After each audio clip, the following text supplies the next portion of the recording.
Hey guys, number one Marmaduke fan here, continuing to build my collection of Tintin books.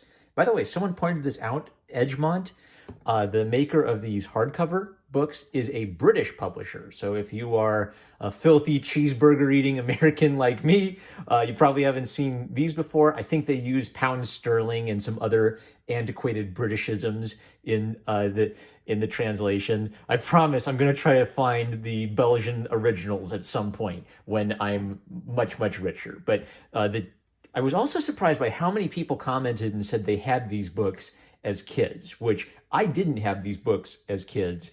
My introduction to this character was the Canadian cartoon when I was probably like 11 or 12 or something. And I'm not going to diss the cartoon because it has a warm fuzzy place in my heart for introducing me to Tintin, but man, they censored a lot of stuff. So definitely don't talk about the anime if you haven't read the manga. I think that Tintin is best enjoyed in comic format. So we're looking at the crab with the golden claws, which is the introduction of Haddock, and in the crab with the golden claws, Haddock is continually portrayed as an alcoholic, which is the part that got censored out of the cartoon mostly. So I'm not gonna give you the whole play-by-play of the plot. I'm just gonna flip through it and try to find a few interesting moments where things stood out at me. So let me hold this up to the camera. So in this little sequence, when Thompson and Thompson are getting up to their comedic slapstick humor and crashing into each other in the hallway. So this is just an example of a scene I think works beautifully in the comic that wasn't as funny in the cartoon. And this is because Hergé had the opportunity to leave things out for punchier comedic timing. I didn't mark it, but there's later a gag where the Thompson and Thompson have their foot underneath like a step, and they don't see what they're doing. And then the very next panel is them at the bottom of the steps with pain stars coming out of their heads, right? So a lot of the comedic humor involves not showing you them falling down the stairs, but you putting two and two together, realizing the dumb thing they did, and cracking up at it. So great examples of comic-specific comedic timing that actually works. Hopping ahead, Tintin's investigating the opium trade. So when we meet Captain Haddock, what I like about Captain Haddock's portrayal is his alcoholism is simultaneously funny because he's doing stupid things and saying ridiculous things and causing trouble for Tintin because he's drunk. And it's actually kind of a meaningful and just sad portrayal of alcoholism. Like Captain Haddock says he's going to quit, and then every time he has an opportunity to drink, he keeps drinking. It really you can tell how it reduces him and literally ruins Tintin and continually is putting Tintin in danger. So sort of the tragedy of this character is he genuinely likes Tintin and wants to help Tintin out, and his alcoholism is actually stopping that. So I don't think it's neither a purely goofy portrayal of alcoholism that's just for laughs, nor is it like a super dramatic, like X-rated view of alcoholism for dramatic purposes. It's really surprising how it's both at the same time. You laugh at Captain Haddock and you feel bad for him, down to him like crying for his mummy as Tintin tries to reach him. So this panel actually like perfectly illustrates it. So after he promises Tintin he won't drink anymore, he spits out the drink and says, "No, I promised him I won't drink anymore." So you think, oh, that's cool. He's actually trying to make a change. But of course, he accidentally just mentioned that he talked to Tintin and outed that Tintin escaped from the hold. So especially for the crab with the golden claws, which is Haddock's first appearance, you feel for him. At the same time, he is continually causing trouble for Tintin. He never has like a really good heroic moment in his first book. I marked this because I didn't see any splash pages in The Secret of the Unicorn. I talked a little bit about how in The Secret of the Unicorn, Hergé would use a half panel to create a big splash page type effect, and it would work because all of his other panels would be pretty small.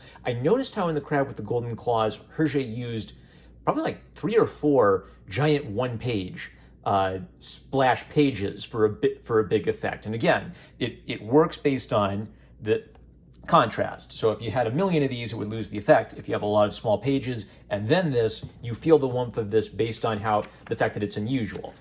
hopping ahead. I marked this page because this is what I would say would be kind of like Tintin showing the central core of his character. So what I really, really like about Tintin is he has balls of steel and he has a moral compass, where a lot of male characters are either sort of simpy pacifists who are constantly letting the bad guy go and constantly being stupid and letting the bad guy take advantage of them because they're naive, or they're sort of James Bond, Punisher killers who are just like throwing bad guys into wood chippers left and right. So Tintin is daring. He swims and he tries to hold his breath and sneak up on them so he can get the drop on them. And when Haddock suggests they just shoot him and drop him in the river because they're gangsters, Tintin's answer is, well, we're not gangsters. So Tintin's moral compass means he will not just shoot a bad guy in the head, but that doesn't stop him from being incredibly effective at kicking bad guy ass. Jumping ahead, Haddock repeatedly almost kills Tintin due to alcohol. So I marked this because this is just an interesting example of rethinking a panel for the cover. So if you look on the cover, we've got Tintin and Haddock on the camels being shot at by snipers, and it's the moment of impact as the bullet hits the bottle. This is a combination of two panels where these are actually two separate moments, and the third tertiary character, who's their guide in the desert, is removed. I guess the thinking being, well, he's not that important, so why even bother putting him on the cover? However, everything else, like the basic composition, the camels, all the tough stuff, that was clearly like traced or copied directly from this panel. So it's just a really neat example of highlighting a really dramatic, exciting moment in the book, but simplifying it just to get down to the core idea and leaving out maybe extraneous detail you don't need. Tintin's a crack shot, more Captain Haddock silliness. Okay, jumping ahead again.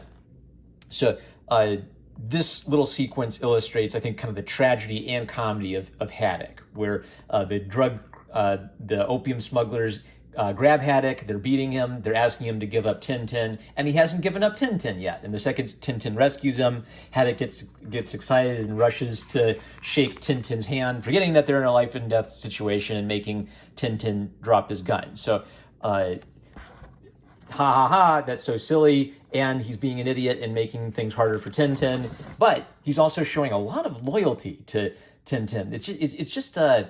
It's so wholesome and sweet. At the same time, it's an exciting, daring adventure for boys about hunting down opium smugglers. Of course, it ends with Haddock giving a lecture on the evils of drink and how drink is the enemy of the sailor. So I started collecting with the crab with the golden claws because I'm kind of a fake Tintin geek guy. I've never read the earlier volumes before Haddock's appearance, in part because I feel like Haddock helps make them like a Watson and Holmes duo. I am eventually going to collect all of these and read some of the early adventures as well. But Hergé is definitely like, by the time Haddock shows up, Hergé's like mastered his style. He's doing really artistically daring stuff. His comedy is on point.